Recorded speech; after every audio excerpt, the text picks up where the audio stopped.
Bonjour tout le monde, c'est Jérémy Mercier. Aujourd'hui, je suis avec Joe Masso. Salut Joe. Salut Jérémy, Alors merci avec de toi, on va m'accueillir. parler, avec plaisir, je suis content de t'avoir à l'antenne. On va parler avec toi de Trump, l'attrape complotiste préférée du pouvoir. C'est un sujet qui est, à mon avis, essentiel parce que on vit une période très compliquée en ce moment et beaucoup de gens ont commencé à ouvrir les yeux assez récemment. Alors certains avaient déjà un peu les yeux ouverts avant, disons, mais n'empêche que tout d'un coup, on s'est pris une claque gigantesque en 2020 et beaucoup de gens ont tenté de faire un travail pour comprendre ce qui se passait. Et parfois, on peut tomber dans des pièges, ou bien on peut se tromper. Et parfois même, on a envie même de d'espérer que quelqu'un va venir nous sortir de cette situation inconfortable dans laquelle on est actuellement. Et il me semble que Trump est peut-être le personnage qui cristallise le plus ses attentes chez une grande partie de la dissidence ou de la résistance. Et c'est pour ça que je trouvais important que tu nous expliques ce que tu as compris du personnage Trump, parce que tu as fait des recherches poussées là-dessus. Effectivement, j'ai donné quelques présentations ici et là depuis ouf, ça remonte. Je saurais pas dire quand c'était la première, je crois, le putsch du transhumanisme, où déjà je parlais de d'Elon Musk et de projets transhumanistes très agressifs. Puis ensuite j'ai fait une conférence qui s'appelle l'Apocalypse d'un trompettiste déchu, avec mes collègues du Québec ICTV, et effectivement à ce moment-là j'ai développé toute une panoplie d'arguments que je n'ai eu de cesse de compléter depuis. Et donc ça mène sur des heures et des heures de présentation sourcées avec voilà, un travail de montage, d'explication, de vulgarisation, et tout ça pour effectivement conclure qu'en réalité Trump est une arnaque, et quand on commence à creuser dans ce sens-là, on se rend vite compte que non seulement il y a beaucoup de nougats, il y a beaucoup de biscuits, beaucoup d'informations, mais en plus de ça, c'est très difficile de faire marche arrière. Donc, ben, je me suis engagé là-dedans parce que mon intérêt, c'est clairement que en tout cas, la francophonie sache se saisir de ces questions de manière objective, c'est-à-dire en mettant de côté un petit peu l'affect qui a été généré en plus, hein, via des opérations psychologiques, hein, des psyops. Et Absolument. effectivement, je pensais que il y avait vraiment besoin de pousser dans ce sens-là, ne serait-ce que pour contrebalancer quelques avis un petit peu trop idolâtres à mon goût également. Ok. Et peut-être que la première fois, enfin, les premiers éléments qui nous ont fait croire que Trump était un sauveur, ou en tout cas quelqu'un qui était du côté du bien, de la vérité, de la liberté, c'est peut-être l'opération QAnon. Qu'est-ce que tu as à dire sur QAnon? Ben déjà, même rien que l'opération QAnon, déjà elle s'enracine dans le temps. On voit que c'est tout un historique de la politique américaine, en fait, hein, des services secrets.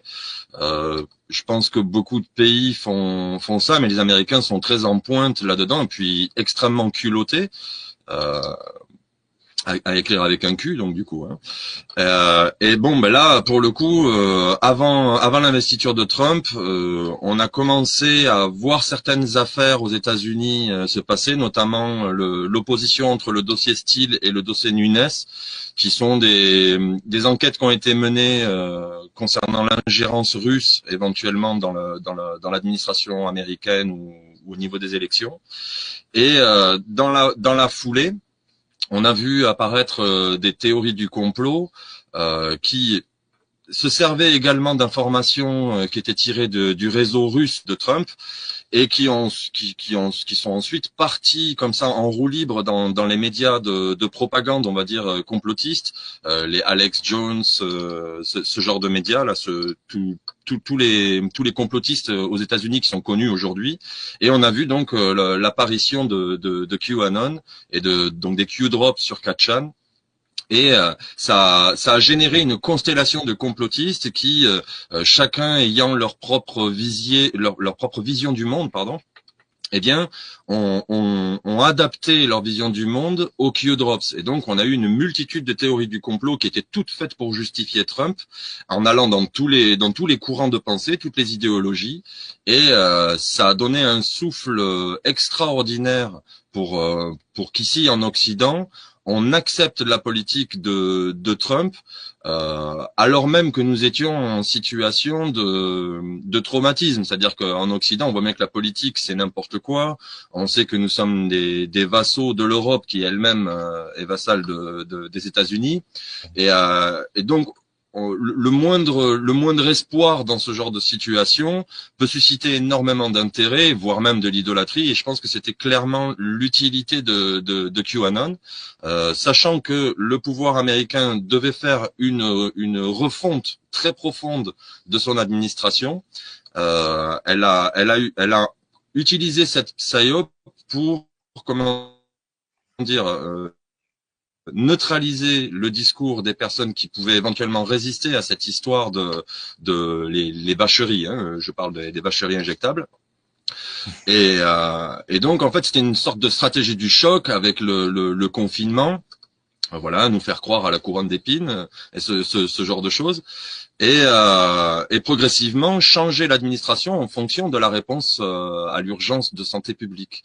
Et ça a été une stratégie du choc très très bien menée et qui a même réussi à faire accepter aux complotistes que le sauveur était précisément celui qui avait enclenché la crise, qui avait enclenché les autorisations et qui avait même inversé des interdictions préalables. Je pense notamment aux gains de fonds.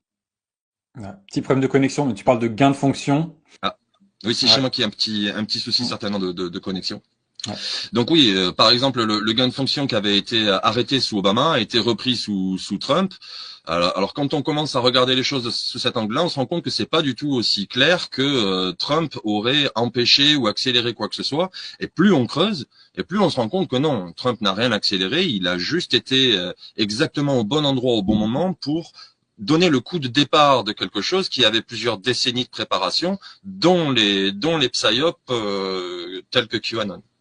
Ouais. Et ce qui est très intéressant, c'est que quand on commence à accepter l'idée de prendre un peu de recul, on peut dire que Trump joue un double jeu, un quadruple jeu, je sais pas si on peut dire ça comme ça, parce que il est présenté comme, selon les personnes entre guillemets complotistes pro QAnon, comme quelqu'un qui dit des choses, mais en même temps il nettoie le marais, puis en fait il dit ça, mais c'est pour faire l'inverse, etc.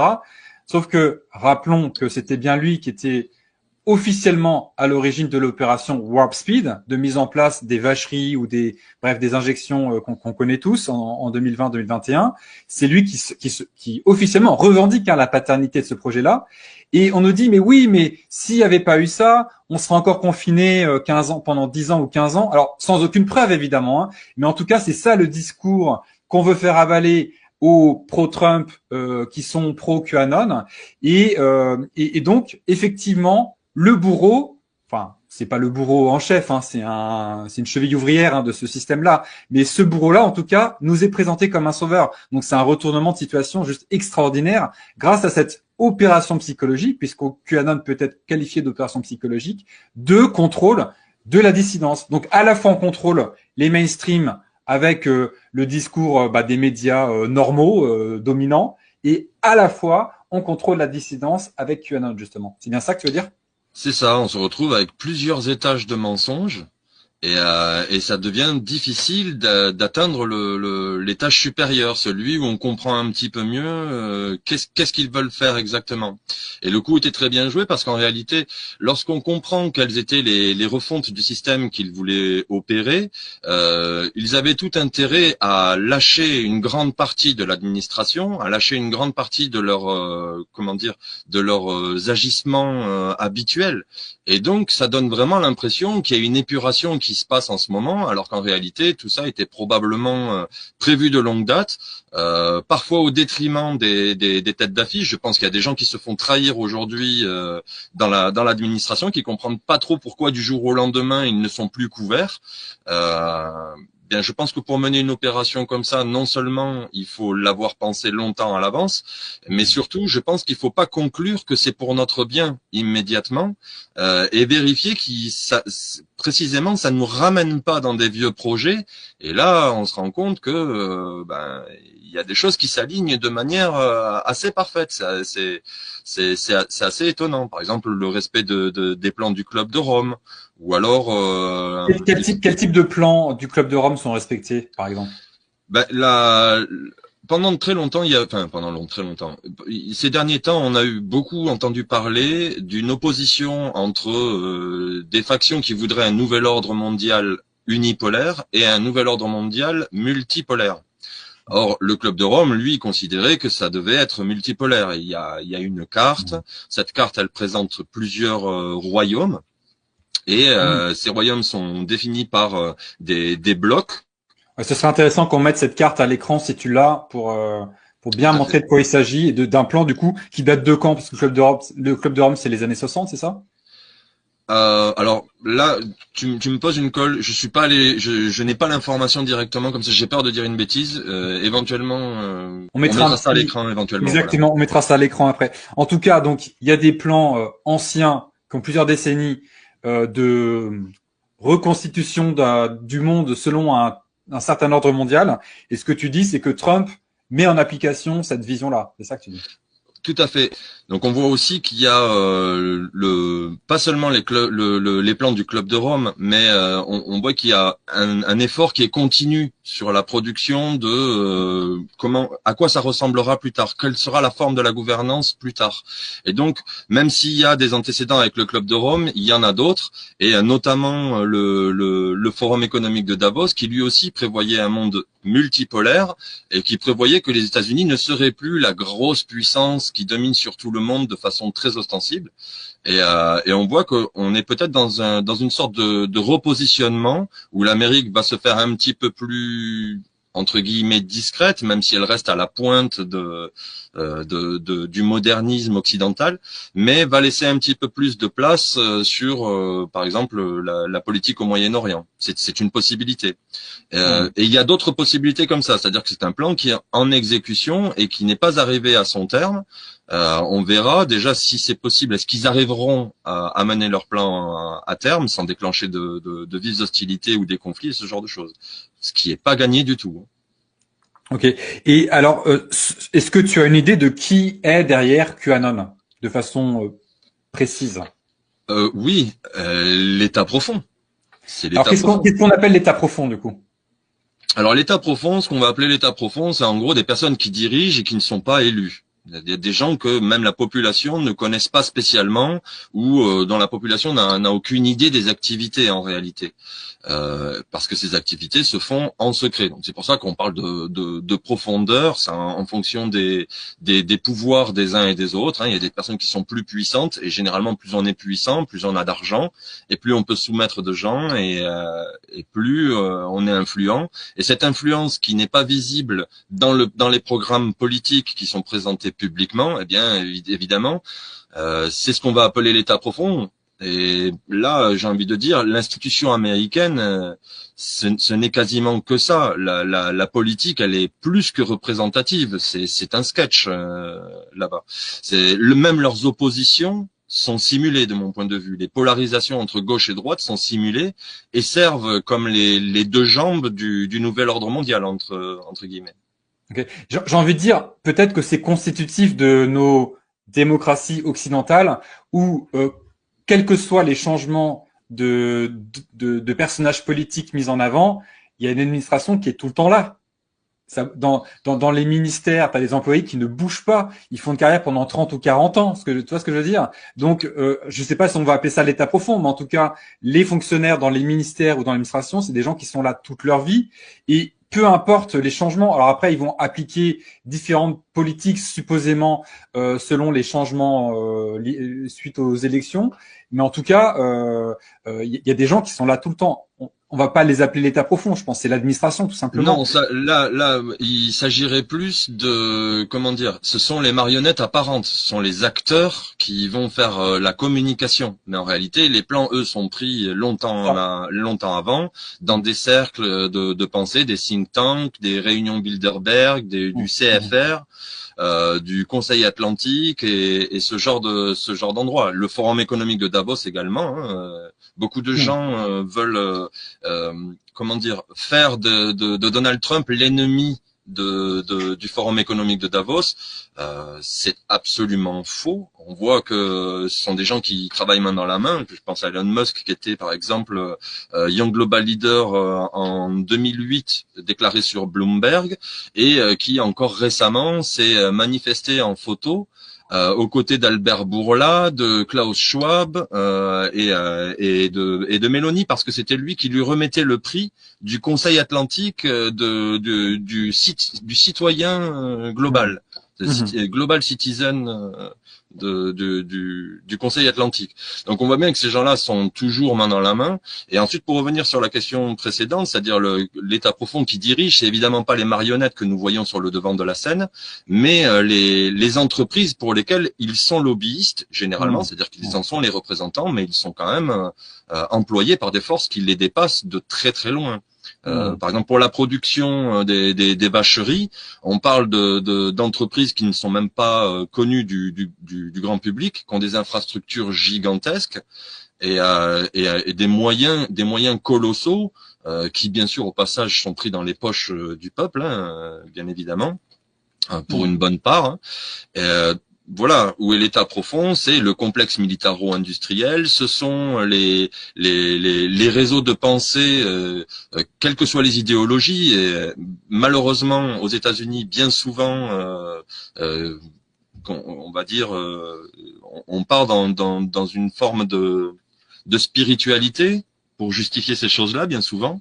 Donc ça peut avoir beaucoup de teintes. C'est très exotique pour nous occidentaux parce que on n'a pas du tout l'habitude de voir la politique, par exemple, défendre telle vision théocratique de telle religion. C'est quelque chose qui est un peu difficile pour des Français d'accepter cette idée-là. Pourtant là-bas, le fanatisme règne. C'est vraiment sous stéroïdes. Et certains Français ont apprécié cette démarche-là parce que c'est une démarche de puissance face à une dégénérescence qui elle aussi est très objective. Obligatoirement, je comprends les gens qui à un moment donné veulent au moins faire sauter la première couche de dégénérescence entre guillemets. Et le coup a été joué ainsi pour la question du wokisme par exemple. C'est exactement ce qui a été joué et ce qui légitime complètement aujourd'hui aux yeux des gens l'action de Trump. Explique-nous ta vision de ce mouvement woke. Pourquoi il était amené et pourquoi il est en train justement d'être pas désintégré, mais en tout cas plus balayé, quoi.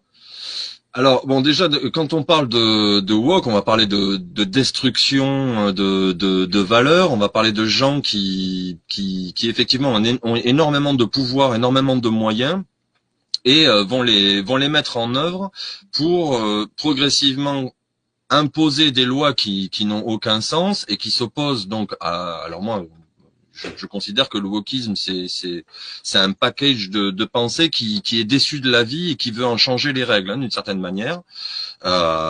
Évidemment que ça fait pas sens pour la plupart des gens, même si comme ça se fait très lentement, au gré des années, comme ça petit à petit, l'idée arrive quand même à s'implanter, d'autant qu'elle est supportée par tout un tas de personnalités dans divers médias, sur YouTube et ce genre de choses.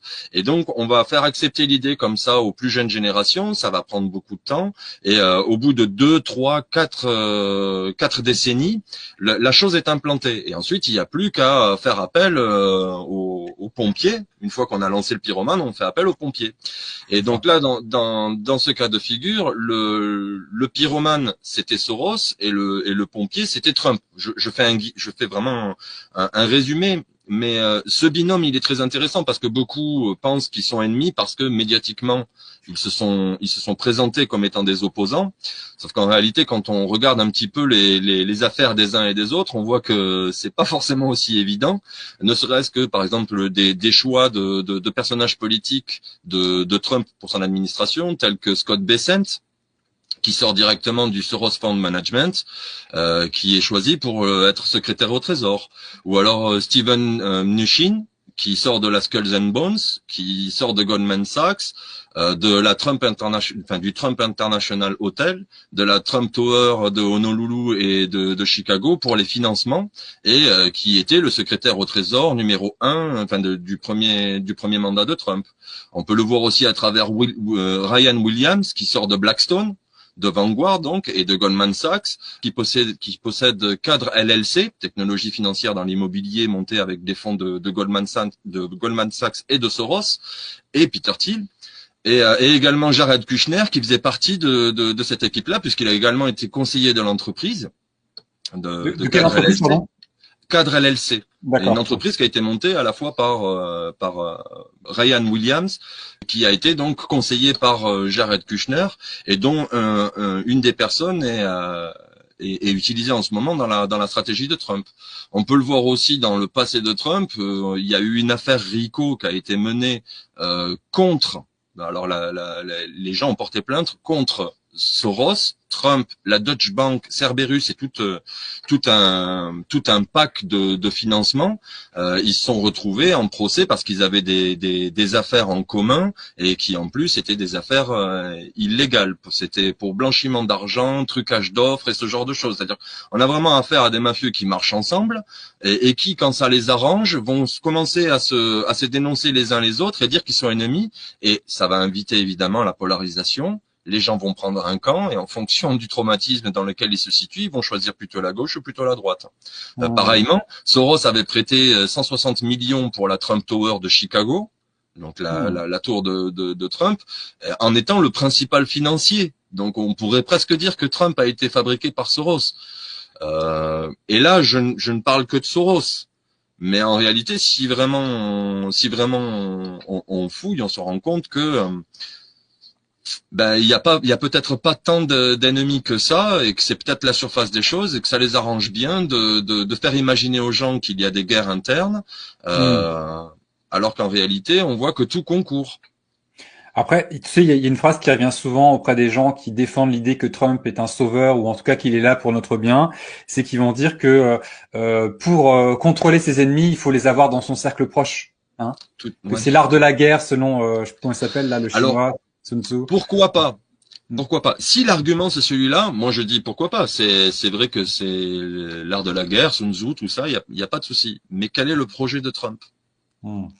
Est-ce que c'est pour nous amener dans un projet qui nous sort du transhumanisme, ou est-ce que c'est une accélération, un warp speed vers le transhumanisme? Parce que moi, de ce que j'ai vu de l'action de Trump, c'est une accélération. Ça n'a rien fait capoter, ça n'a fait que donner énormément de pouvoir. Ça a fait que beaucoup de gens ont reçu les vacheries, alors même que c'était les supporters de Trump. Quand on observe ces choses-là, j'aimerais que les gens qui soutiennent Trump se posent la question: est-ce que les très nombreuses victimes des vacheries valaient le coup pour dénoncer un état profond qui jusqu'à présent n'est toujours pas dénoncé? C'est-à-dire qu'on voit des têtes tomber, on a effectivement des têtes qui tombent, des personnes qui sont trahies, ce que j'appelle des fusibles, mais en aucun cas l'infrastructure n'est touchée. Quels sont les fusibles importants que tu vois tomber?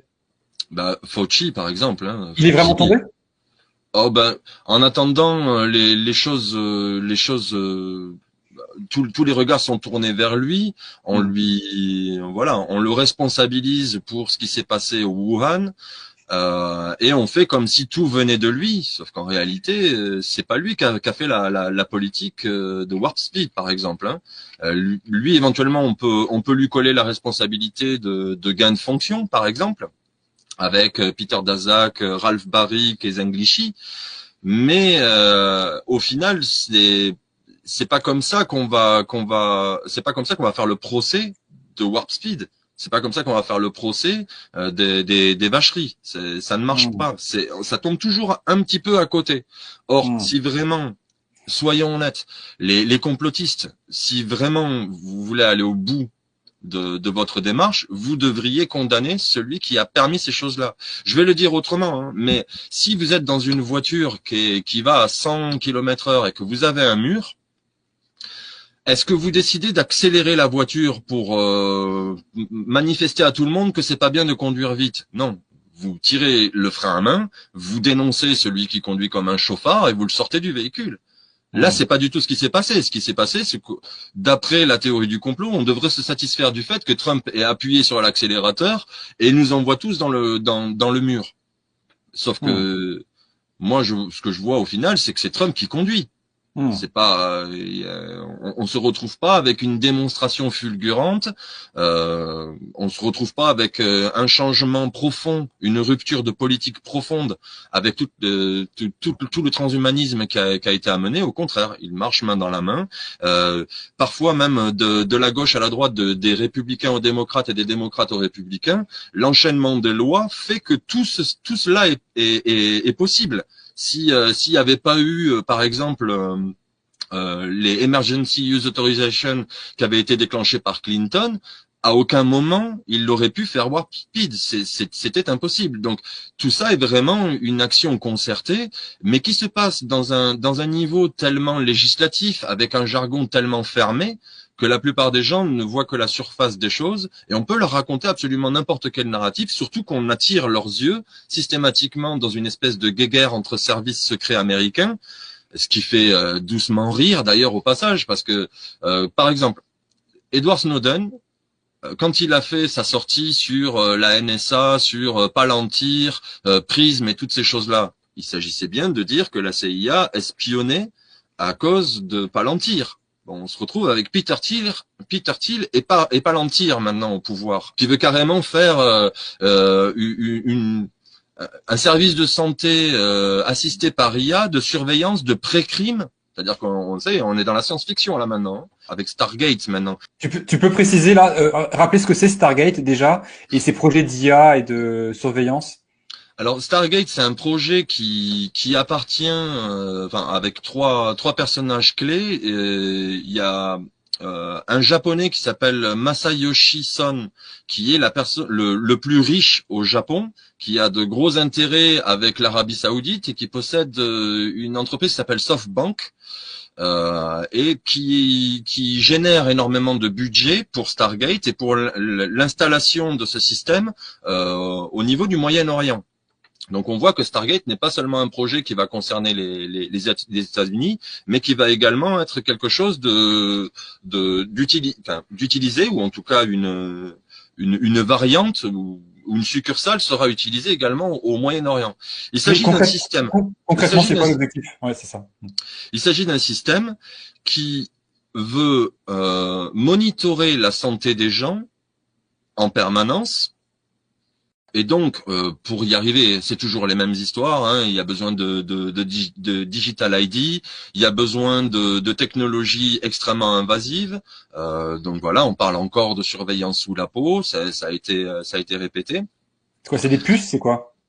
Ah bah alors là, on peut parler directement de nanotechnologie, parce que les puces dans le cerveau, on va jamais implanter des puces dans des milliards de cerveaux. Ça, je n'y crois pas. Les gens se laisseront pas faire. Ils ont déjà du mal à aller se faire injecter un pic-pic. Autant dire, ça va être difficile de leur implanter une puce dans le crâne. En 2021, les gens n'ont eu aucun mal à aller se faire injecter. Hein.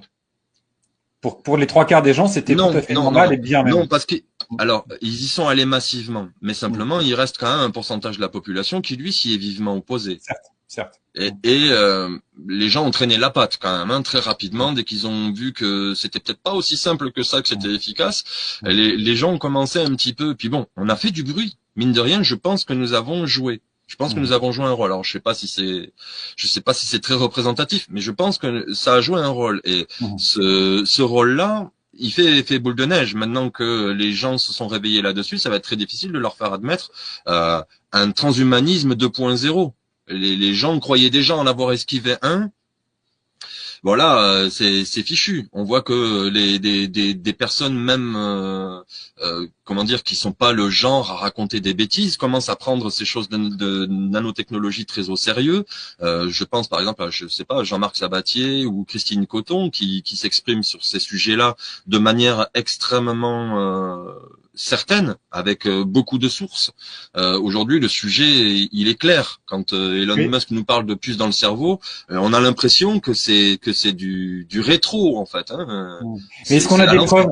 Est-ce qu'on a des preuves que ces nanotechnologies fonctionnent réellement et donnent ont de véritables résultats et sont capables de contrôler ou de monitorer, etc.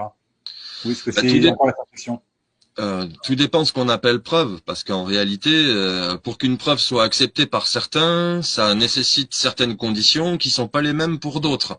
Donc moi, honnêtement, Mes preuves, c'est aussi simple que de regarder qu'en 2000, déjà, au tout début des années 2000, à Harvard, il y avait déjà des études, des articles qui sortaient et qui expliquaient qu'on pouvait faire un ordinateur dans une goutte d'eau.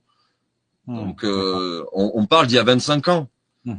Quand on voit le document Future Strategic Issues, Future Warfare circa 2025, on se rend compte que toutes les technologies étaient déjà au menu pour les dernières décennies que nous avons vécues. Donc ces choses-là, s'ils les ont pas développées, alors je ne comprends plus rien. Le budget est parti dans la recherche et développement, et on voit qu'ils ont accouché clairement de thérapie génique et de ce genre de choses. Ce n'est pas naturel. Hein. J'espère que les gens n'ont pas besoin de moi pour comprendre que ce n'est pas bio, et que donc c'est forcément très chimique, forcément très à la pointe de la technologie. Quand on commence à réunir un petit peu tous ces domaines de compétences, on se rend compte que forcément, si on met tout ensemble, c'est plus qu'une possibilité, c'est une obligation, c'est une certitude. Qu'est-ce qu'ils peuvent bien vouloir faire de ces choses-là, si ce n'est un maximum de semi-conducteurs de taille nano, si ce n'est de la surveillance de masse, parce que ça a toujours été l'objectif de l'armée, de pouvoir faire des cartes visibles en temps réel, faire de la surveillance, faire de la prédiction, de l'analyse de données, de la computation de données. C'est leurs objectifs, ça a toujours été le cas. Donc, penser qu'ils ne le feraient pas, pour moi, c'est déjà... La question que je me pose, c'est peut-être que ça peut être un épouvantail pour faire peur, si tu veux, avec la possibilité qu'on puisse nous contrôler de telle façon, pour ensuite nous guider vers autre chose, enfin je sais pas, sans qu'il y ait une réalité derrière l'existence de ces technologies et leur efficacité. Effectivement. Maintenant, il faut être clair sur ce qu'on appelle nanotechnologie. D'une part, il y a des choses qui sont à l'échelle nano. Et tout ce qui est à l'échelle nano peut être appelé nanotechnologie, même sans qu'il s'agisse de points quantiques à auto-assemblage, ce qui existe. Le truc, c'est que dans cette crise, qu'est-ce qui a été utilisé? Là, effectivement, on ne sait pas à quel niveau ça a été employé. Mais par le plus petit bout, de toute façon, la nanotechnologie, c'est une saleté. J'essaie de maîtriser mon vocabulaire. Mais on peut pas vraiment... voilà, on peut rien accepter de cette chose-là, déjà, de base. Ensuite, effectivement, j'ai de forts soupçons sur certains réseaux de dissidence qui exposent ces technologies de manière un petit peu trop exaltée, en anticipant un peu trop, de sorte à, il faut se méfier de ça, nous faire dire éventuellement, nous faire aller trop loin dans un sens, alors qu'en réalité, il fallait s'arrêter au premier quart du raisonnement, et déjà avec ce quart-là, on avait déjà de quoi faire pour dire c'est insupportable, nous ne pouvons pas accepter, c'est inadmissible. Donc c'est sûr qu'il faut faire attention. Ouais. C'est ça. Et j'avais une remarque aussi, tu parlais tout à l'heure de gain de fonction. Alors moi, je suis dans la team de d'une petite marge de la dissidence qui estime que les histoires de virus sont fausses et qu'il n'y a pas d'histoire de nouveaux pathogènes qui seraient sortis d'un institut de virologie. Enfin, je pense que c'est vraiment une fausse piste. Et il me semble que aujourd'hui, accuser les Chinois et puis accuser ces recherches-là en Chine d'être à l'origine d'une PANDEMIE qu'on n'a jamais vue dans les statistiques, c'est peut-être une façon, si tu veux, d'attaquer la Chine ou de créer de nouvelles tensions à un niveau géopolitique. Et je crains que Robert Kennedy Jr., qui par ailleurs a dit des choses très intéressantes à plein de niveaux, mais a tendance à retourner sa veste d'une façon extrêmement rapide actuellement, j'ai peur qu'il soit utilisé justement pour créditer cette histoire de gain de fonction et de très méchant virus qui vient de Wuhan afin d'aller dans cette direction-là. Qu'est-ce que tu en penses? Ben c'est une supposition, effectivement, pourquoi pas. Maintenant, moi je suis prudent quant à la réfutation du virus. En fait, je vais expliquer tout simplement pourquoi. Je remarque encore une nouvelle polarisation. C'est-à-dire que plutôt que de se mettre d'accord pour dénoncer d'où vient le problème et de chasser ces gens-là de notre vie, nous prenons la tête des fois sur des questions de si tu es d'accord avec l'idée que les pardon, excusez-moi. Si vous êtes d'accord avec l'idée que les virus existent, alors vous êtes du côté des méchants. Méfiez-vous de ce genre de polarisation, parce que ça ne peut amener que des disputes entre nous, et ce n'est Alors, pas notre moi, c'est sujet. pas comme ça que j'envisage les choses. En tout cas, c'est plutôt, je pense que c'est un piège et c'est un piège qui est ancien, mais il me semble, d'après tout ce que j'ai pu lire et comprendre, que comment dire, cette spéculation virale ne tient pas la route depuis le début. C'est pas nouveau, hein. Et c'est pour tous Euh, les virus. Voilà. effectivement, si on s'en tient aux données, on se rend compte que déjà, ne serait-ce que pour exprimer la fameuse protéine de la couronne d'épines, là, C'est ça. Bah, euh, je vais préciser pour ceux qui ont peut-être pas compris, mais spike, ça veut dire épine, et corona, c'est la couronne. Donc on parle bien de couronne d'épines. On est vraiment dans la symbolique actuellement. on est dans une symbolique tout à fait biblique et christique même, oui, Voilà, effectivement. c'est ça. Voilà. Et d'ailleurs, enfin, je pourrais, je pourrais faire une très grande digression là-dessus, mais ça va peut-être pas être le sujet aujourd'hui. Une autre fois, une autre fois. Ouais. Pour reprendre sur les histoires de Kennedy, bon, effectivement, il a fait beaucoup de déclarations avant son investiture, c'est ça. Et maintenant, on voit qu'il a un petit peu changé son angle de tir. Hein. C'est curieux parce que il s'en explique pas. Et j'aimerais bien comprendre pourquoi d'un coup il travaille avec celui qui veut généraliser la RNM avec les nouvelles thérapies qui serviraient à guérir du cancer après avoir répandu le turbo-cancer, on va se soigner du cancer, si je comprends bien. Hein, c'est encore une fois pompier pyromane. Ensuite, au-delà de cela, une fois que nous avons séquencé le gène, une fois que nous avons séquencé le gène de cette tumeur cancéreuse, vous pouvez alors vacciner la personne. La conception d'un vaccin personnalisé pour chaque personne pour la vacciner contre ce cancer. Et vous pouvez fabriquer cet ARN, ce vaccin ARNM, vous pouvez le fabriquer de manière robotique, à nouveau en utilisant l'IA en 48 heures environ. Imaginez donc la détection précoce du cancer, le développement d'un vaccin contre le cancer pour votre cancer particulier qui vous est destiné et que ce vaccin soit disponible en 48 heures. C'est la promesse de l'IA et la promesse de l'avenir. Effectivement, on ne peut qu'être extrêmement suspicieux sur les intentions de Kennedy, sur d'éventuels doubles jeux, et il faut se poser des questions sur sa soumission bien évidemment, et évidemment sur à quel point est-ce que ça sert la soupe de Trump, qui de toute façon lui est en train de se positionner vis-à-vis de la Chine, aussi bien dans des affaires commerciales que au niveau de sa stature de président. En opposition à la grande puissance qui lui est adversaire. Hein. Il faut pas se poser de questions là-dessus. Okay. Et alors, il y a un truc qui revient souvent donc chez les partisans de Trump, c'est l'idée que il serait en train donc d'assécher le marais, hein, de drain the swamp. Et parmi ses ennemis revendiqués depuis le début, il y a les Clinton, notamment Hillary Clinton. Pourtant, il me semble qu'Hillary Clinton elle-même était invitée à l'investiture de Donald Trump. Comment on peut expliquer ça?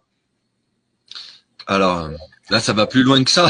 C'est tout un historique en fait. Hein. C'est-à-dire que déjà avant la première investiture, ça faisait partie donc des commandes du bureau de campagne de Trump. Donc là, il y a des éminences grises. Et l'état profond est là hein, en partie. Et donc ces personnes-là ont commandé à leurs associés russes une enquête sur les Clinton qu'ils ont pu publiquement montrer et qui a servi à alimenter toute la narration du Pizzagate, les mails avec Podesta et ce genre de choses. Et il y avait déjà Michael Flynn dans le giron de Donald Trump avant qui avait dit qu'il fallait l'enfermer. Ensuite, Trump lui-même a dit ça lors du débat présidentiel lors de sa première investiture quand ils ont fait le débat présidentiel. À un moment donné, Hillary lui dit oui. C'est une bonne chose que vous soyez pas aux affaires parce que au niveau de la justice, et Trump lui répond oui parce que sinon vous seriez en prison. Alors évidemment ça a fait beaucoup d'émules, les gens ont pris ça très à cœur, ils se sont dit ah là il a l'air motivé quand même, hein, il parle de l'enfermer. Et puis bon, quelques semaines après il l'invitait à son dîner inaugural et il faisait une standing ovation au Clinton. Les deux étaient là, très souriants, et toute la salle les applaudit. Il fait de l'humour avec Chuck Schumer, qui est dans la salle, qui d'ailleurs fait partie du réseau Roycon, le mentor de Donald Trump. On voit que toute cette bande-là, ils n'assument absolument pas leurs accusations, à aucun moment. C'est du en même temps, parce que Macron est un spécialiste du en même temps, mais là c'est du en même temps avec un grand écart, mais 10 fois plus. Enfin, c'est hallucinant. C'est du en même temps puissance 10, c'est ça. C'est très culotté, en effet. C'est incroyablement culotté. Et c'est pour ça que ça passe, hein. C'est plus c'est gros, plus ça passe. Mais j'ai l'impression. Et tu parlais de Roy Cohn, qui est un mentor de Trump. Est-ce que tu peux en dire quelques mots? Oui, alors au passage, je précise pour les gens qui voudraient, parce que là, je résume les choses, mais tous les propos que je tiens sont argumentés dans mes interventions. Donc, j'avais pas fini de les citer tout à l'heure. Vous avez l'Apocalypse d'un trompettiste déchu, qui a été fait avec ICTV. Il y a le double discours de la propagande US, l'opposition contrôle X, que j'ai donné sur le front médiatique avec les confrères d'Akina. Que je salue. D'ailleurs, je salue tout le monde d'avance, comme ça, j'aurais pas besoin de le faire plus tard. Ensuite, donc ça, c'est en 3 parties. J'ai fait le Boucher double 10 avec Gregorovitch et Monsieur K, qui est diffusé sur la chaîne Grégor et qui a sauté de YouTube et qui est maintenant hébergé sur Odyssée. Où effectivement, je retrace un petit peu le réseau Roycon et l'état profond, en tout cas toutes les personnes qui sont derrière Donald Trump et l'entourage de Trump au moment où il prend l'investiture, c'est-à-dire qu'autour de lui, il y a des personnes qui sont déjà des criminels reconnus et à aucun moment il ne les dénonce. Et je rentre aussi dans un détail qui est assez spécial, c'est-à-dire que je parle de programmation prédictive sur des décennies avec les outils de propagande des États-Unis. Et donc, je donne quelques exemples comme ça, ne serait-ce que pour qu'on puisse comprendre comment ça fonctionne. Une autre conférence qui a été donnée cette fois-ci chez Haltérophilo, avec Xavier de la chaîne Haltérophilo, où je donne encore un peu plus de détails sur toute la séquence QAnon, les origines de Kachan. J'explique, je rentre un peu plus dans des détails comme qui est John Watkins ou ce genre de choses. Ok. Et notamment sur les premiers acteurs de la PSYOP Q, donc Jérôme Corsi, Alex Jones, Steve Pixenic et ce genre de personnages il faut se renseigner. Ouais. Alors, ce qui est intéressant, c'est que toi, Alex Jones, je connais son nom depuis longtemps, mais j'ai jamais trop suivi ce qu'il faisait. Alors, je comprends qu'il fait partie de la propagande pro-Trump, etc. Mais ce qui est intéressant, c'est qu'il a quand même interviewé Denis Rancourt, avec qui je travaille depuis 4 ans, professeur de physique, ancien professeur de physique à l'Université d'Ottawa. Il l'a interviewé sur le papier qu'on a sorti au mois de septembre 2023, dans lequel on affirmait que 17 millions de personnes étaient mortes à la suite des campagnes d'injection. Alors, comment on peut comprendre ça, du coup? Parce que Denis, je connais bien, pour le coup, Denis Rancourt, il a été interviewé par Alex Jones. C'est quoi leur objectif de faire parler des gens comme nous? C'est pour nous contrôler encore une fois? C'est simple. Quand on contrôle qui tombera à la fin, on peut tout sortir si on veut. On peut dire, voilà, il y a eu tant de morts, c'était un échec lamentable, mais maintenant on contrôle beaucoup mieux la chose. Ça a échoué parce que ce sont nos prédécesseurs. Et puis voilà, c'était la gauche, vous comprenez, les wokismes, les woke ne savent pas faire de la santé, ou je sais pas. Après, c'est un peu compliqué dans ce cas-là de dire que c'était la gauche, puisque c'était bien Trump qui était derrière toute l'opération Warp Speed. Ah oui, non, mais je vous donne la raison que Trump donnera. D'accord. Mais évidemment, je suis d'accord avec toi. C'est évidemment, Trump est très responsable là-dedans. D'accord. Et j'aimerais t'entendre parler alors attends, il y a un argument qui revient souvent aussi, c'est les gens qui disent, contrairement à ses prédécesseurs, notamment les Clinton, Bush, etc., et Obama évidemment, Donald Trump n'a déclenché aucune guerre dans le monde. Qu'est-ce que tu réponds à ça? Bon, déjà, je sais pas s'ils sont au courant de ce qui se passe en ce moment en Israël et à Gaza. Mais bon, je sais pas comment appeler ça autrement que faire de la guerre, de la déportation et des pogroms. Je sais pas comment appeler ça autrement. Alors, cela dit, on pourra dire ça, c'est plus récent. Enfin, ce qui se passe à Gaza, c'est suite au 7 octobre 2023. C'était à l'époque de Biden, etc. Donc, on pourrait dire Trump n'est pas impliqué là-dedans. Il est Bon, là pour réparer maintenant et puis pour j'entends bien. voilà. Alors effectivement, Trump publiquement ne s'est jamais positionné sur un axe de guerre. Mais déjà, il faut comprendre que l'administration américaine, elle a changé une bonne part de son discours. Les Américains ont compris que leur politique belliciste, c'était absolument pas une bonne publicité pour les gens. Donc ils ont misé sur un présidentiable qui lui publiquement n'avait pas à revendiquer les guerres. Mais si on regarde les actions du gouvernement, il a fourni des armes à l'Ukraine. Il a encore récemment 7 milliards et demi de budget pour Israël. Il fait pas la guerre, mais il fournit les armes. Et de toute manière, on parle plus de guerre de l'information de nos jours. Et ça, les principaux tacticiens, les principaux stratèges s'entendaient déjà sur cette question-là il y a 25 ans. J'invite les gens à aller regarder j'en parle souvent, mais les gens ne connaissent pas très très bien ce document. Un document qui a été présenté par Denis Bushnell, donc le responsable du centre de l'anglais Langley de la NASA, et qui avait présenté un PowerPoint un mois avant les attentats du 11 septembre, et qui expliquait comme ça à tous les corps constitués combinés quels allaient être les terrains en fait de guerre de l'avenir. Et il est évident que tous les efforts ont été mis sur la guerre psychologique, les opérations spéciales, les opérations de subversion, et plus jamais, à partir de là, les États-Unis ont fait la guerre directement. C'était systématiquement par voie de proxy, c'est-à-dire en envoyant leurs pays vassaux à leur place, ou alors carrément en embauchant des entreprises privées de mercenaires, les Blackwater et ce genre de choses. Et là, les connexions sont encore actives. Je veux dire, Trump ne fait pas la guerre, non, pas avec l'armée américaine. Mais il a fait la guerre à ses militaires avec Warp Speed, par contre. Ça, c'est une certitude. Il suffit d'écouter Karen Kingston qui, à l'époque, critiquait vivement Trump pour avoir empoisonné les militaires. Ok. Alors après, moi, ce que je voulais dire aussi, c'est que Trump a fait une guerre contre son peuple en 2020-2021 qui était hallucinante. Enfin, c'était une guerre très violente avec pas mal de morts, puisque on a étudié les statistiques de mortalité toutes causes confondues avec Denis Rancourt et Marine Baudin aux États-Unis. Il y a eu un pic de mortalité phénoménal qu'on ne peut pas attribuer à un nouveau pathogène, mais bien des actions politiques, à un programme gouvernemental qui a tué les gens. Ça, tout à fait.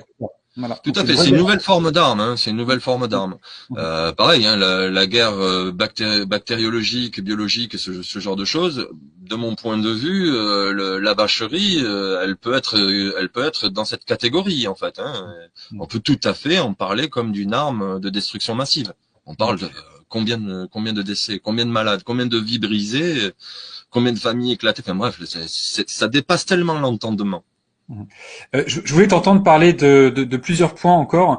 Tu as évoqué tout à l'heure le Pizzagate, sans en dire plus. Est-ce que tu peux rappeler ce que c'est et à quoi sert cette histoire? C'est une histoire qui est un peu compliquée parce que comme toute psyop, il y a un millefeuille argumentatif, il y a plusieurs strates dans le mensonge. Mais moi, de ce que j'ai compris de cette histoire de Pizzagate, bon déjà d'une Pizzagate, vous remarquerez qu'il n'y a pas eu d'arrestation. Personne n'a été impliqué dans cette histoire-là. Donc déjà le Pizzagate, c'est un nuage, c'est un confetti, c'est une chips. Ça a occupé les gens et il n'y a eu strictement aucun débouché. Pourtant, Trump aurait très bien pu faire quelque chose si l'histoire avait été prise au sérieux. Il avait l'occasion peut-être de mettre Hillary en prison. Ça ne s'est pas fait. Donc déjà, une fois qu'on voit ce genre de choses, ce genre d'opportunité, on la saisit, on la laisse pas. On laisse pas quelqu'un qui serait potentiellement criminel, pédocriminel, en liberté et possiblement aller remporter la prochaine élection. C'est quelque chose d'absolument insupportable. Donc, on est obligé de se dire, attends, est-ce que ce serait pas déjà un gros montage, cette histoire-là? Et on se renseigne. Alors voyons quel est le rapport entre quel est le rapport entre Trump et des histoires de pizza et de pédocriminalité. Et déjà, on va se rendre compte que dans son entourage, des pédocriminels, il y en a partout, qu'il ne les dénonce pas. On va se rendre compte qu'il y a des histoires qui traînent depuis les années 90, où Epstein et Trump ont eu des plaintes où ils étaient conjointement accusés d'agression sexuelle, notamment avec l'histoire de Cathy Johnson, qui parle de s'être fait agresser chez Epstein quand il occupait le manoir de Leslie Wexner, où on voit encore d'autres histoires où on va parler de pizza, ça va occuper les hashtags, vous savez, tu sais, on va voir ça. Plusieurs histoires où Trump, à un moment donné, va manger une pizza à New York. Alors un coup, il va utiliser des couverts en plastique et tout le monde va dire Trump pizza. Donc si on tape, toi derrière, tu tapes Trump pizza dans tes commentaires, tu vas tomber soit sur ça, soit sur le Pizzagate. Ou alors la fois où il s'est présenté dans une pizza et finalement toute la communauté des réseaux sociaux s'est indignée parce qu'il faisait de la publicité à une pizzeria en particulier. Ou alors des polémiques sur le fait qu'une pizza, ça se mange avec les doigts, normalement, quand on est new-yorkais. Et ce genre de choses. Et donc, on se rend compte qu'en fait, des pizzas, il y en a partout autour de Trump dans sa communication. On peut se rendre compte aussi qu'à un moment donné, bon là, c'est peut-être un peu moins visible, mais à un moment donné, dans le milieu artistique, la pizza était très à la mode. C'était très en vogue. Tout le monde s'est mis à faire des chansons sur les pizzas, des choses comme ça. Donc on se rend compte qu'on occupe absolument l'espace de communication à partir de mots-clés, de mots hashtag. Et quand on voit ce genre de choses, on peut tout à fait déduire que déjà non seulement Trump, Epstein étaient amis, ça c'est une certitude. Peut-être qu'ils se sont embrouillés entre-temps et qu'il y a eu des rivalités et que Trump a cherché à éliminer, c'est une possibilité. Peut-être tout simplement que tout ça était un montage pour les médias, pour donner un os à ronger et des soupçons pour renforcer la campagne de Trump. Tout ça peut être à la fois uniquement fait pour les deux chiens là, un coup à gauche, un coup à droite, et au final on va tous sur le sommet de la pyramide, quoi. Je veux bien que tu redonnes cette image des deux chiens, elle est extrêmement pertinente et j'aimerais que tu la partages. La gauche et la droite, on peut voir ça comme ça. Le chien de gauche nous a embêtés, on va aller à droite. Mais une fois qu'on est à droite, on se rend compte qu'il y a un chien aussi. Puis il commence à nous embêter. Du coup, on va aller à gauche. Et comme les gens ont la mémoire courte et qui sont incapables de faire le procès des institutions qui les soumettent, nous sommes soumis aux institutions. On ne peut pas renverser une institution comme ça. Le seul moyen de s'en sortir, c'est de reprendre sa liberté à l'endroit où on est de manière totalement naturelle et déconnectée. Donc, on peut pas échapper aux deux chiens. Voilà comment est-ce que la politique est menée. Si à un moment donné, on veut mettre une théocratie au pouvoir, eh bien, avant de mettre cette théocratie au pouvoir, on va mettre un pouvoir dégénéré qui veut absolument détruire la cellule familiale, faire rentrer dans l'éducation des enfants des histoires des histoires abjectes de sexualité et ce genre de choses. Jusqu'à ce que la population, ça y est, tout le monde est vraiment au courant que c'est n'importe quoi. Même les gens les plus ouverts d'esprit commencent déjà à se dire ouais, c'est vrai que ça va peut-être un peu loin, mais bon, il faut voir le bon côté des choses, il faut rester ouvert et tout ça. Mais pendant que eux en sont là, il y a les 90% de la population qui se prend un petit peu, qui s'intéresse un petit peu aux questions, qui dit non mais nous sommes allés beaucoup trop loin et il y a déjà des associations qui se forment pour pouvoir porter des plaintes et ce genre de choses. Bon, à ce moment-là, tous les recours sont bons. On va faire des alliances stratégiques avec la droite qui nous promet de virer ces gens-là. Oui, mais à quel prix? À quel prix? Si c'est pour une théocratie assistée par intelligence artificielle, alors que personne ne reconnaît la légitimité de cette théocratie, la divinité même de cette théocratie, alors dans ce cas, tout le monde s'est fait avoir. Et c'est ça la technique du chien de gauche et du chien de droite. Et tu peux nous rappeler ce que c'est une théocratie? Comment tu définis ça? C'est un pouvoir qui prétend être légitimement adoubé par Dieu. C'est-à-dire que on déclare comme ça qu'une institution serait représentante sur Terre de Dieu. Donc à partir de là, qu'est-ce qu'on peut dire contre cette institution? Bon, déjà, il faut que cette institution puisse amener des preuves très solides. On peut pas se permettre de se faire gouverner par des gens qui prétendent faire le boulot de Dieu à sa place, parce que en réalité, si on s'y soumet, on est traître à l'univers, hein, parce que on est bien d'accord que nous, si on veut être soumis aux lois spirituelles de cet univers, il faut déjà le comprendre en nous-mêmes et ce genre de choses. Si un pouvoir arrive et dit que c'est leur projet, il faut absolument vérifier que ce soit vrai, au moins dans l'intention. Bon, la théocratie, le risque, c'est celui-là. Je pense que les Français connaissent bien la question, vu que la séparation de l'Église et de l'État, c'est quelque chose que les Français connaissent bien. Et tu penses que c'est ce qui nous pend au nez éventuellement, un retour d'une théocratie? Ah, pour moi, on est complètement, ce n'est pas ça nous pend au nez. Trump est déjà en train de mener ça, et dans la tête de certains Français, ils sont déjà soumis à Trump dans leur esprit. Donc c'est déjà en cours. Quand on voit déjà tous les médias à la suite du fameux attentat là avec le pansement sur l'oreille, nous avons vu tous les médias parler de Trump comme étant aidé de Dieu, c'est-à-dire que c'est Dieu qui aide Trump. Quand on en est là, vous savez, les Américains n'ont pas la même mentalité que les Français sur ces questions. Là-bas, les évangélistes, il suffit de les regarder faire pour comprendre quelle est la mentalité, quel est le niveau de fanatisme qui peut être déployé là-bas. Donc, on voit ça, on voit l'alliance avec Netanyahou qui lui-même parle de faire le projet d'Ésaïe. Si vous voulez plus de détails là-dessus, je vous invite à aller voir l'émission que j'ai fait chez Haltérophilo. Qui est vraiment Donald Trump ou qui est Donald Trump, et vous verrez, c'est énorme, c'est vraiment il ne recule devant aucun mensonge, devant aucune prétention, c'est la prétention au carré. Et par rapport à son attentat, alors j'ai fait partie des rares à l'époque à dire que ça ressemblait à un fake, voilà. Alors hollywoodien, hein, parce que les Américains sont quand même très très forts. Donc, fort. Mais moi ce que j'ai trouvé hallucinant, c'est que d'une part, dans l'histoire de l'attentat, c'est une balle qui vient lui frôler l'oreille, donc c'est un truc déjà c'est magique.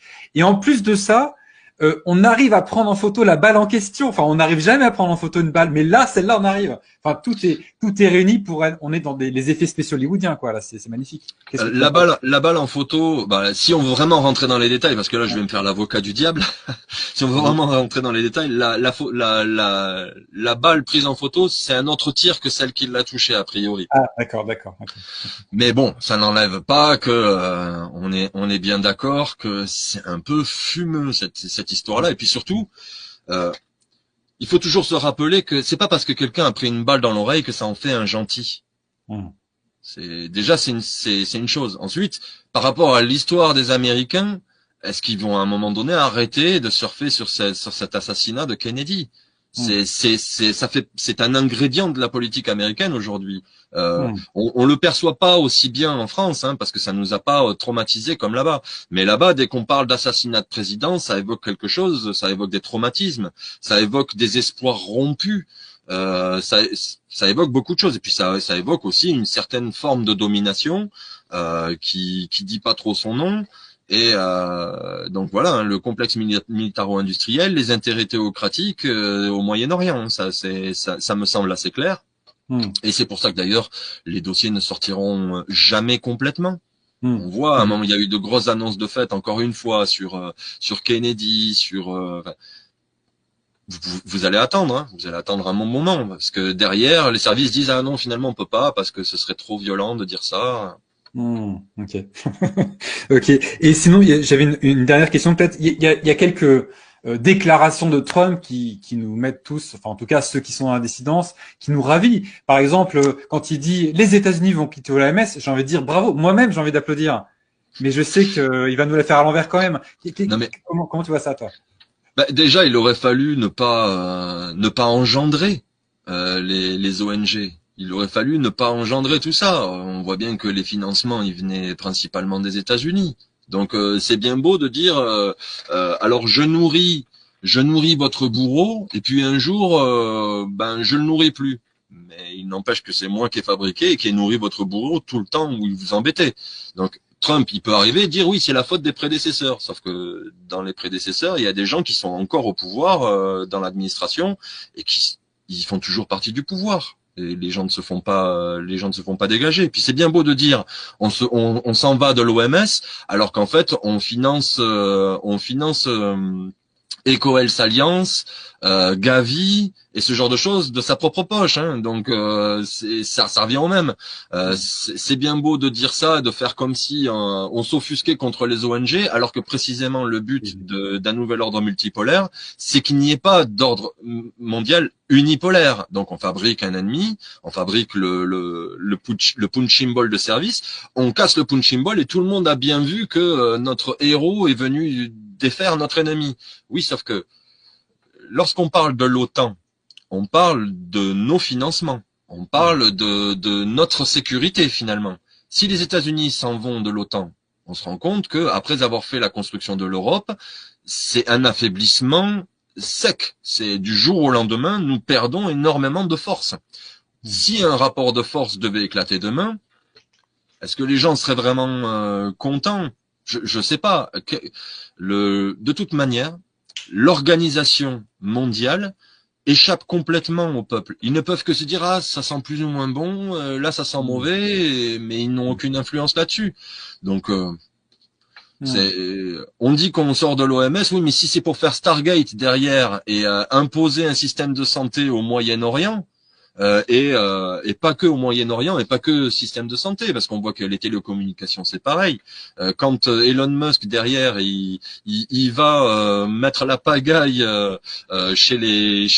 en Angleterre, mettre la pagaille en Allemagne, la pagaille en Italie, la pagaille en Serbie, parce que Jared Kushner et Musk sont aussi sur les questions de Serbie. Ils rachètent des ruines. Alors le peuple serbe qui en ce moment est dans les rues, hein, les gens on n'en parle pas beaucoup, mais en Serbie il s'est passé quelque chose d'effroyable. Il y a eu un préau de gare dans une des deux grandes villes du pays, Novi Sad, qui s'est écroulé sur 15 personnes, donc qui s'est écroulé sur tout un public, ça fait 15 morts, dont des enfants. La population s'est indignée, la jeunesse est sortie, a commencé à vouloir explorer les papiers administratifs du bâtiment pour voir à qui incombait la responsabilité. Ils se sont rendus compte que les papiers étaient caducs, c'était n'importe quoi. La population a commencé à sortir en masse, des millions de gens dans la rue qui, précisément, en ont marre d'être l'objet de guerres et de rachats successifs. Et là, on voit tout à fait la marque de fabrique de Trump, sont des gens qui détruisent tout au bulldozer et ensuite nous vendent des solutions pour reconstruire. C'est ce qui est en train de se passer à Gaza en ce moment, où si on l'écoute, c'est génial, ça va être une station balnéaire. C'est super. Oui, mais les Palestiniens, qu'est-ce qu'on en fait? Comment est-ce qu'on peut supporter cette chose-là? Je veux dire, si à un moment donné, déporter des gens, ça vous parle, des familles qui déjà sont dans l'appauvrissement, on leur dit vous allez maintenant quitter votre terre. C'est la terre de vos ancêtres, on s'en fiche. Vous quittez la terre maintenant. Vous allez aller, je ne sais où, au Maroc, en Indonésie. C'est Jordanie et Égypte, il me semble, en particulier, là. Oh, ça a été proposé à tout le monde. Ça a été proposé au Maroc, ça a été proposé en Indonésie, qui est le pays qui compte le plus de musulmans, si ma mémoire est bonne. Donc, ça a été proposé partout, en réalité. Ok. Et oui, donc et par rapport à l'OMS, donc c'est une organisation intergouvernementale plutôt que non gouvernementale. Et ce que je veux dire aussi, c'est que il me semble avoir entendu aussi que Trump a dit oui, on va quitter l'OMS, mais il est possible qu'on revienne dans un an si on change quelque chose, quoi. En gros, c'est un petit saut en arrière pour revenir encore plus dedans après, d'une manière voilà. Mais bien sûr, bien sûr. Bien entendu. Mais de toute façon, même s'ils enlèvent l'OMS, ça n'empêche pas Stargate. Je veux dire, c'est le même principe. On veut monitorer la santé des gens en dehors des frontières connues des États-Unis. Hein. Le Moyen-Orient, c'est pas les États-Unis. Manifestement, c'est le même type de projet. Et en plus, c'est sous-tendu avec les mêmes technologies ARNM. À un moment donné, il faut que les gens sachent dire non pour de vrai. Il faut qu'ils soient sans concession. Et être sans concession, ça veut pas dire abandonner nos idéaux politiques ou ce genre de choses. Ça veut pas dire se ranger du côté de la gauche que de dire oui, mais peut-être pas Trump quand même. Ouais, il y a peut-être une vraie solution plutôt que des alternances entre des gouvernements qui de toute façon ne font qu'appliquer les volontés des financiers qui sont derrière eux, BlackRock, BlackRock, Vanguard et State Street. State Street, c'est ça. Ok.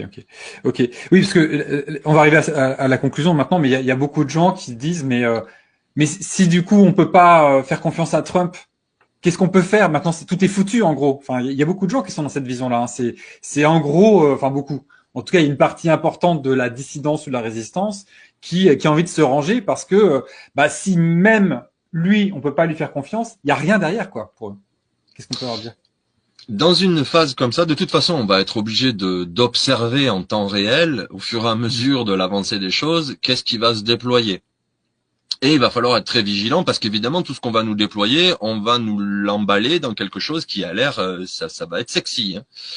Donc, il va falloir observer ces choses-là tout au long de ce développement et faire très attention à ce qu'on accepte et ce qu'on refuse. Maintenant, c'est le choix du moins pire.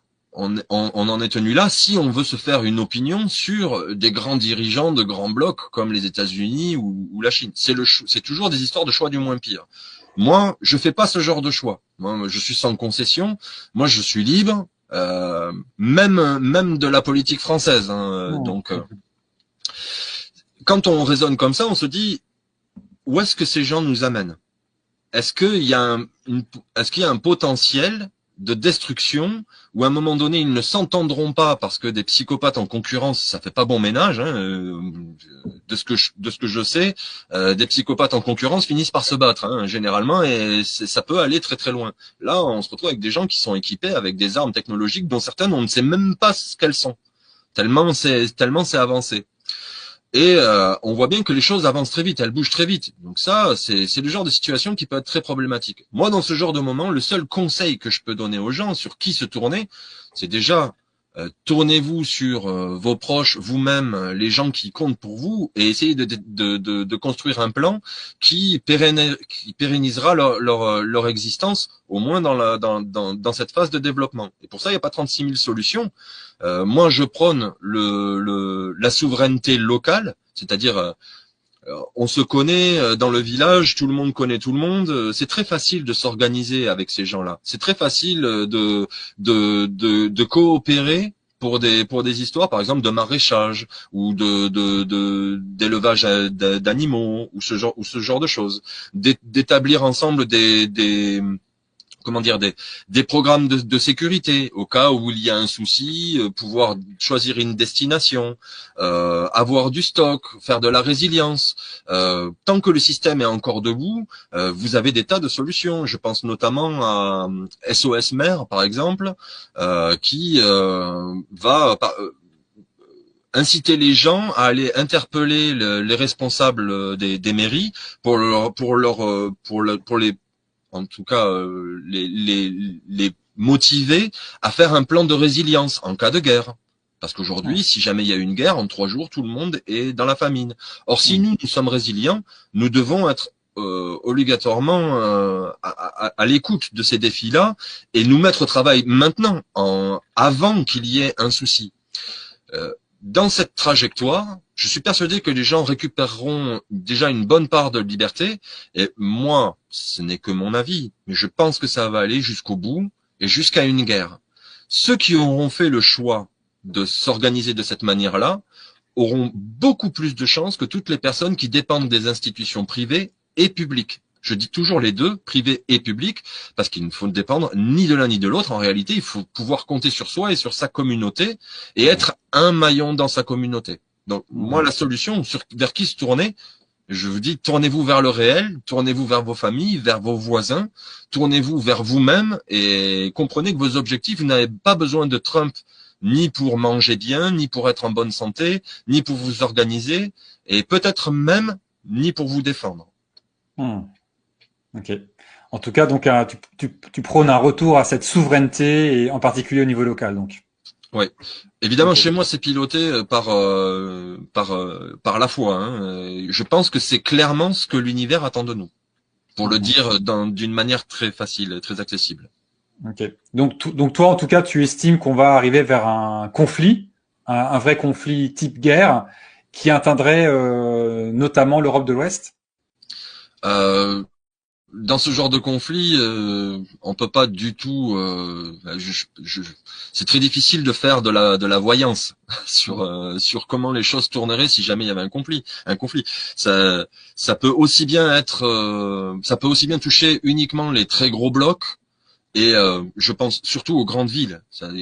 Vraiment l'endroit où ça craint le plus, où que l'on soit sur Terre, c'est dans des capitales, c'est proche de bases militaires, c'est proche de centres d'intérêt logistique majeurs, de plaques tournantes de la distribution alimentaire ou de ce genre de choses, ou du trafic, que ce soit les voies ferrées, les grands axes, les autoroutes ou ce genre de choses. Voilà. Ces zones-là, évidemment, sont des zones stratégiques. Ce sont des cibles stratégiques pour les militaires. Donc, évidemment, il vaut mieux pas être trop près de ces zones-là. Une fois qu'on n'est pas près de ces zones-là, a priori, je pense on a déjà plus de chances de pas faire partie des collatéraux, des dégâts collatéraux.